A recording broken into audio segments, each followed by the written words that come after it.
board also for setting time on your agenda for something, a subject that's not very well liked and not very well understood by a lot of people, but and that's insurance.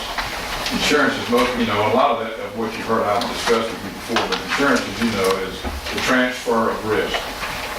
It is the substitution of a known, i.e. the premium, for an unknown, with a loss or a claim. And it simply is peace of mind. And that's what insurance companies sell, is peace of mind. What an insurance agent does is provide you with a professional service similar to your attorney or your CPA or your architect engineers, which we made reference to as well. I don't mean to put ourselves into that same category because we're not quite perceived by these fine people as much as simple. And not as happy with me sometimes either. Not as happy with me sometimes either. So I'm just but nonetheless, that's what an agent does for you is a three-pronged process, or an insurance agent has a three-pronged service, is what we say at our place. And one is when we call on you, we represent the insurance company as the insurance industry. When we submit your information to the marketplace, we represent ourselves, our own agency, and our own integrity. And thirdly, when you have a claim, we represent you. That's what an agent does for you in this process. You also answer stupid questions. Well, that's true. But there are no stupid questions usually, because and insurance is very difficult to understand. But basically, the insurance agent negotiates with the insurance marketplace for them, and they also made reference to the fact that, and you are better served by it. And it's not that you're prohibited from going someplace, but if a contractor wants to build a building for you all, you can get bids from 8 or 10 contractors. Every one of those contractors can go get a concrete price and a lumber price and material and steel and whatever from every different vendor that there is. The insurance industry, and I don't want to bore you with the market process, but it is important, and it's kind of come up. The market process in our business is such that in the old days, an insurance agent represented insurance companies, and you remember seeing USF&G, Aetna, Travelers, Continental, agencies, and it meant something to have a franchise, quite frankly, there. And it doesn't mean that much anymore, but through consolidation and mergers and acquisitions, most every agent can get to most every company. They made reference to the wholesale marketplace. And I'll venture to say there was 1 year in the past 20 years, I think, or maybe a period of time, we had CNA on your account, and we had Tokyo Fire and Marine that were admitted carriers. We didn't have to go to the surplus lines market that they made reference to. Today, and as far as I know, in the near future, the marketplace for and I've told you all this before, there's about 20 companies that they can get to and I can get to. There's about 20 companies that write property insurance on the Mississippi Gulf Coast. And that's about right. That's about what it is. Last year we went to 21 property markets for you, 7 inland marine markets, and 6 casualty markets. And so every agent can get to most every company. What you need to decide is that if you are happy with our services, keep us. If you're not, fire us. But there's no reason, and they made reference to this. I call it keeping all the arrows in the quiver. There's no reason to take 3 or 4 agents and let them go to the marketplace and send your applications all over the place, because underwriters don't like that necessarily. And you also have to do it at a certain period of time. That's what I made reference in my handout to. Why is the marketplace important? Why is the X date important? There are so many insurance companies and so many insured and so many agents that there has to be a controlled chaos in the processes. I'm not going to repeat the handout that I gave you, but that's why the date is important. The marketplace will only accept information from you, and Carolyn made reference to it being too early, 90 to 120 days in advance of the expiration date. And they'll only hold prices for about 30 days. And so because markets change weekly to monthly, and that's just the way, you can't get a quote, as I said in my handout, you can't get a quote in January for something's going to happen in September. The market changes. You can't always buy low and sell high just like the stock market. The insurance market is a moving target. And what you want is somebody that can negotiate for you on your behalf to help you buy. I've always said we don't sell insurance, we just try to help you buy to provide you with peace of mind. And that's what we do from our side. We've been in this business since 1905, and I didn't really make an agency presentation, but I figured you've known about something. But our agency's been around in 1905, they've been around a long time. We're part of a national network. we're the top 23rd largest agency in the country is Bancorp South Insurance Service. We're in 7 states. We've got about 550 employees, and we have been here since 1905. We write about 50 governmental entities in the coastal area. We write 14 school districts, 7 counties, and 4 municipalities that are directly related here. We think we have done a good job and would like to have the opportunity to continue your business. We appreciate it. Any questions? Thank you, Mr. Sneed.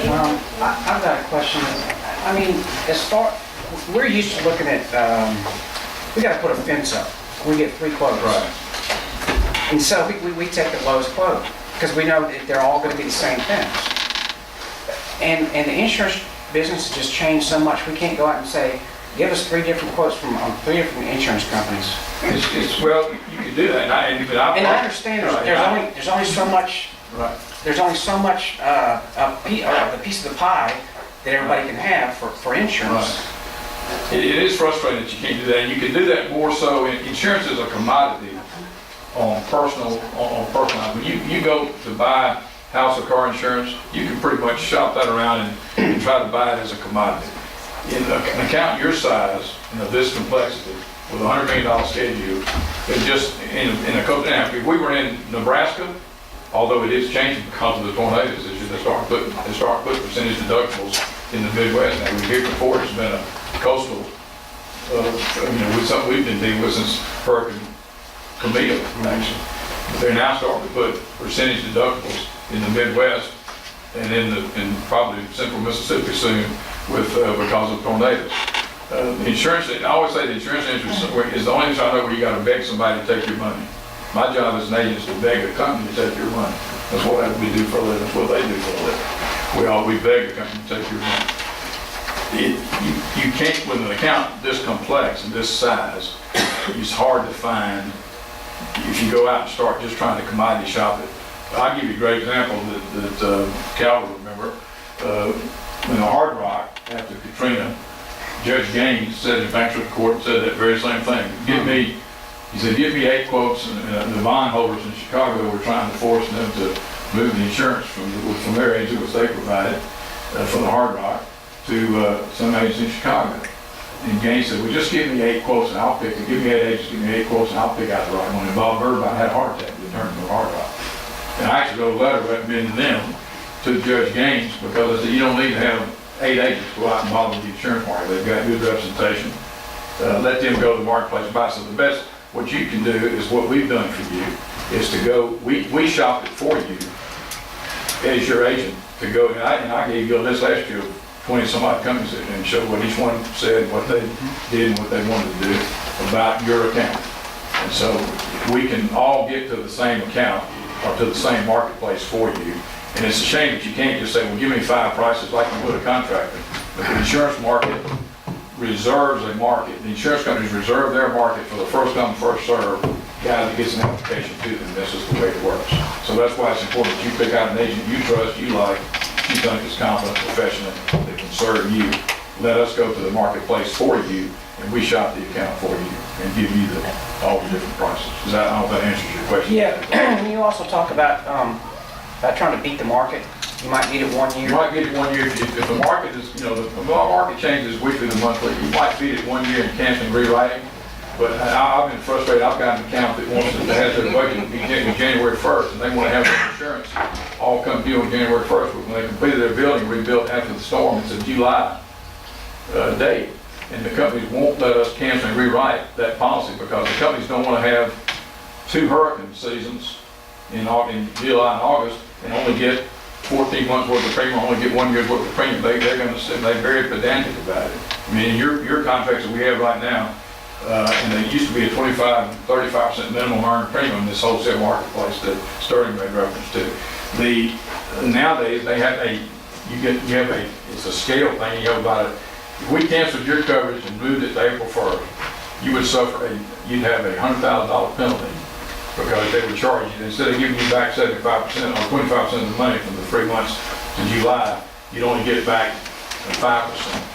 You'd have a 20% times the $500 penalty, which that you will suffer as a short-wave hurricane cover. The companies are very pedantic about that they want to, and it's a shame that you can't control your own fate in that regard. You can't have the policies come exactly when you want to in this day and time for the marketplace. That's it. That- Well, I have one question. Yes, ma'am. Well, kind of for Janet, both of y'all. The amounts on the buildings and all, those amounts are given to anybody. Or statement of value. All right, Statement of I value. can understand, like Harper McCon, it's a new building, the valuation. The other buildings, and I think I know the answer, but the other buildings are the evaluated amount of those buildings, the value.